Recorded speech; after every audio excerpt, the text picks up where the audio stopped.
Hello everyone, I wanted to make this little video as a way of saying thank you very much to all the people that helped raise money for the Phil in Space project. Just a little recap for those of you that don't know.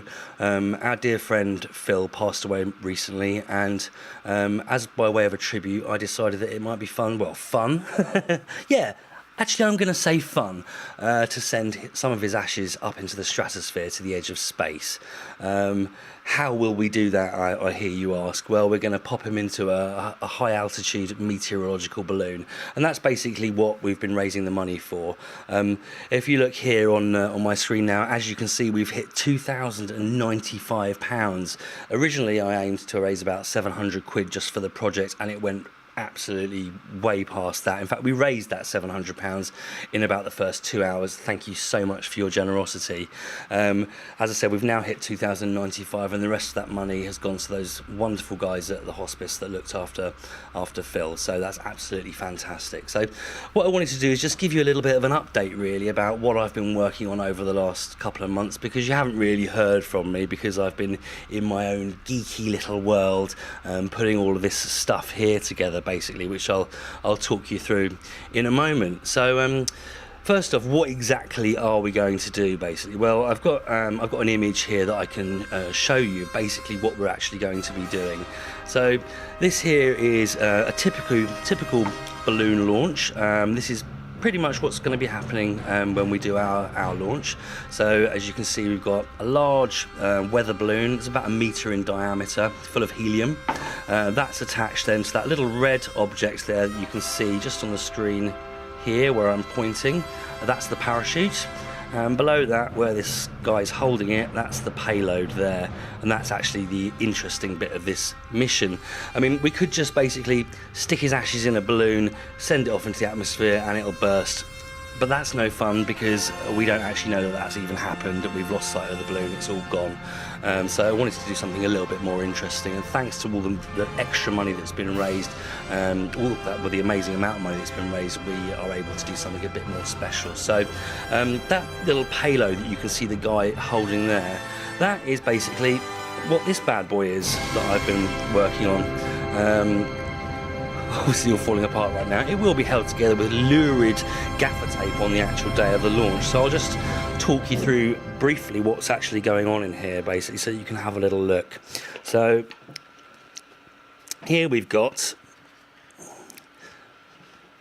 this is actually the brains of the mission here. Now we've got three cameras here. We've got a camera there that's recording high definition video all the way through the flight, right from start to finish.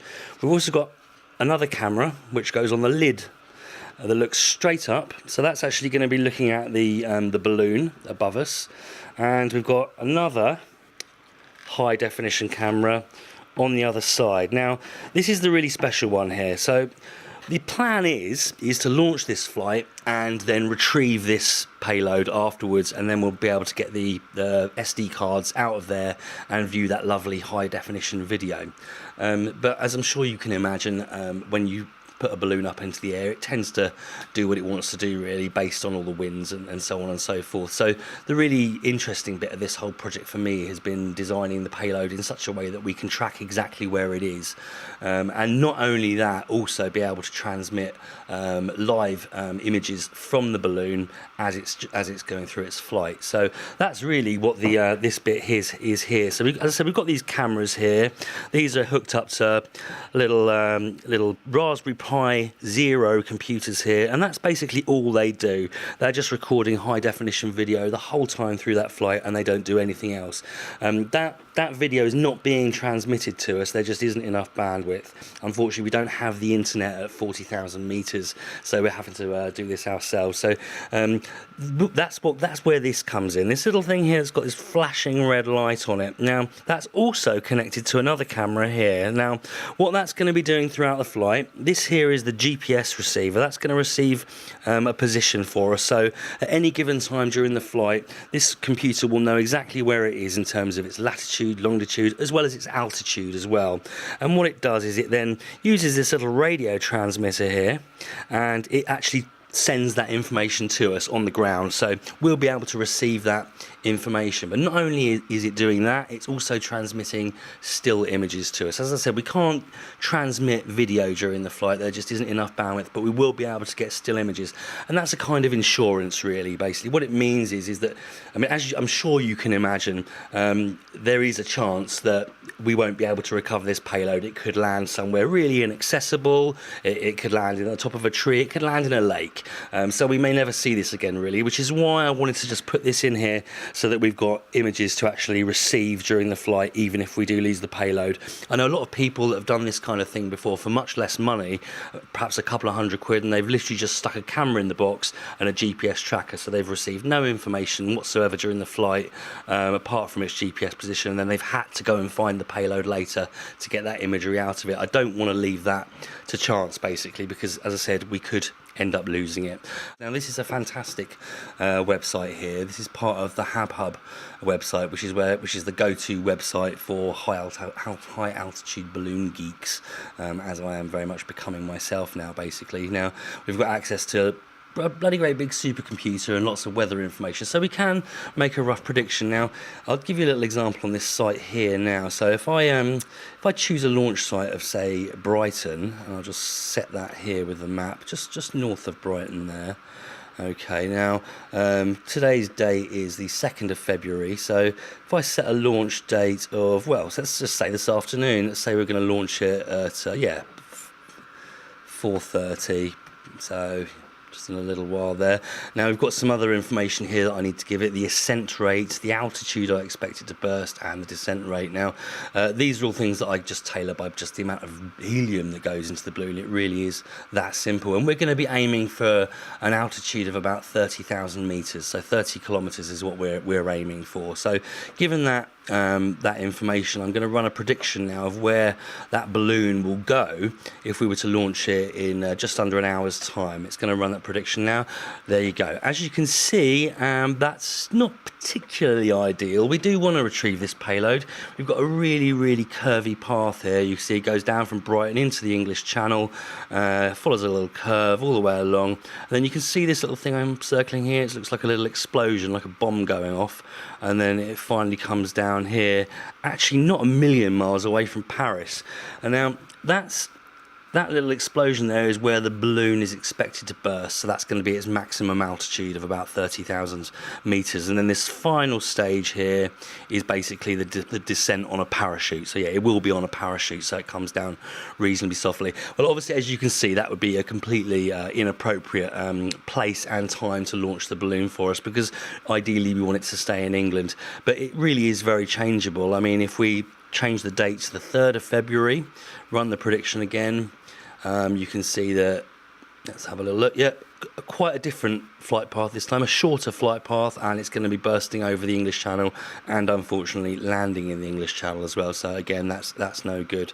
I'll just do one more so that you can see, say the 6th of February, and you can see that it does vary quite wildly. Generally speaking, though, what does happen is it tends to follow a southeasterly path. So I can tell you right now, unfortunately, we won't be launching from Brighton. That's definitely not going to be the case. Where we actually do end up launching from is going to be somewhere west of here. Now, the most west I possibly want to go is Bristol. I don't want to go any further west than there. But we might be able to go a little bit nearer. But as I said, we have to wait till nearer the time, unfortunately, to actually work out where's the best place to launch from.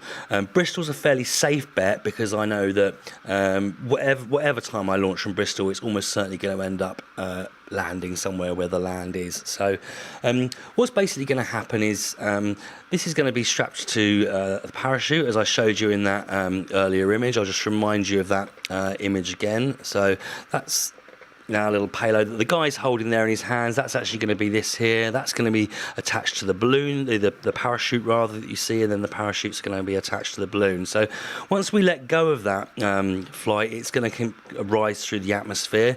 Phil's ashes will actually be contained within the balloon itself, not in the payload. They'll be in, and the reason for that will become obvious in a moment. As the balloon rises, it takes probably about 2 hours or so to reach maximum altitude. And what happens as the air pressure drops, the balloon expands all the way. So as you can see there in that image of the ground, it's about 1 meter in diameter.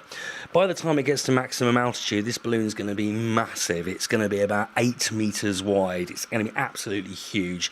And at that point, it's going to eventually burst just from sheer air pressure. Nothing more magical than that.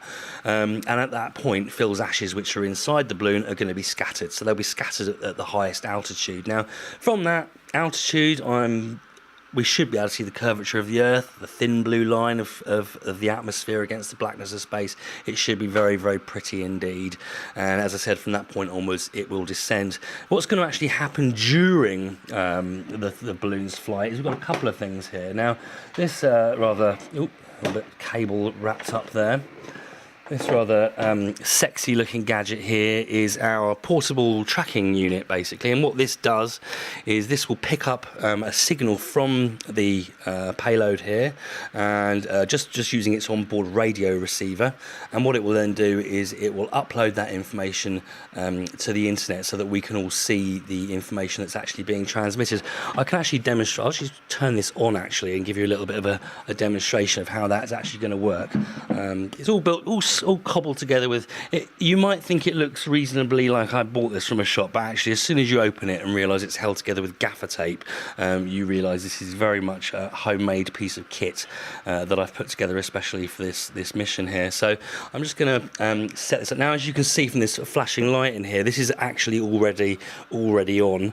I'm just going to set this up to receive, and then I'll show you the screen again.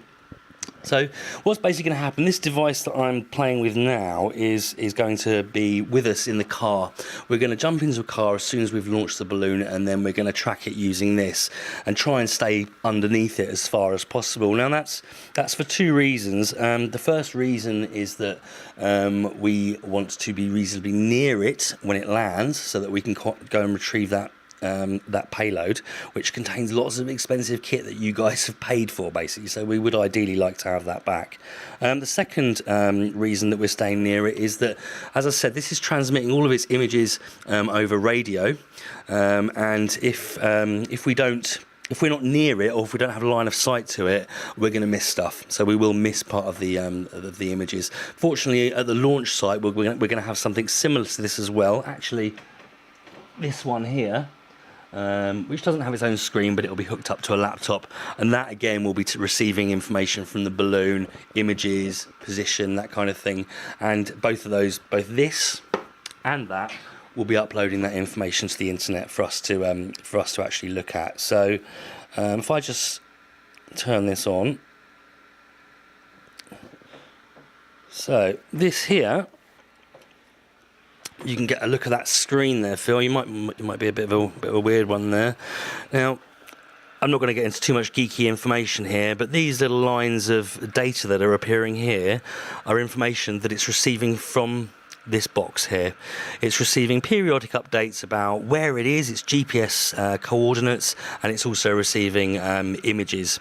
Those in turn are actually being uploaded directly to the internet. Now I can actually show you that on the page here. So if I go to HAB SSDV, and this is the beauty of this system. So what's going to be happening is my little black box here is going to be receiving information from the balloon, and my other little black box there is going to be receiving information from the balloon.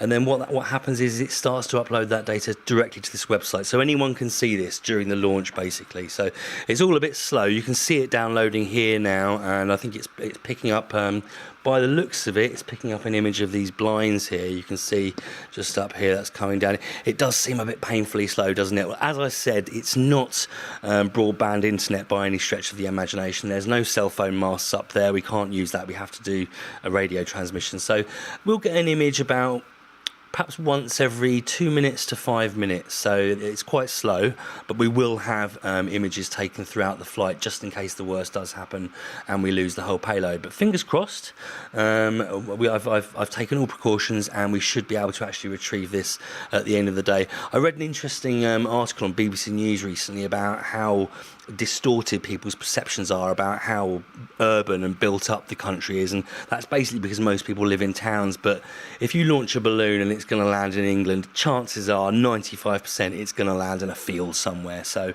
that's what we're looking to achieve. Not a lake, not the sea, not a motorway, not an aircraft engine, none of those places. But of course, that's not very likely. So yeah, that's it basically. That's what we're going to do. So we're going to be launching Phil's Ashes to the edge of space, hopefully retrieving the little payload at the end of it for the video. But in any event, there'll be plenty of images being broadcast. Now, I'd just like to extend an invitation to all of you to feel free to come along to the launch. As I said, it will be west of here, possibly as far as Bristol, but we'll keep an eye on the weather patterns, and it may be that it becomes a lot easier to launch not quite so far in that direction, possibly somewhere like Winchester or something like that, but we'll have to just keep an eye on things. I need to get some permission from the Civil Aviation Authority to launch this. That's about 30 days notice. So my plan is, and I had a chat with the family yesterday, is to be aiming for about the end of March when we actually do this launch. The weather will be a little bit better by then. The balloon shouldn't travel so far, and we should be able to retrieve it fairly easily. So what's going to happen is I'll book a spot in Bristol as our sort of worst case scenario, and we'll have that booked in for the end of March. And then as we get a bit nearer the time, if the weather looks like it's improving, we'll try and move the launch site a bit nearer, just to make it as accessible for people as possible. But yeah, I'll keep you informed, and I wish you all the very best. Thanks very much. Not the teeth.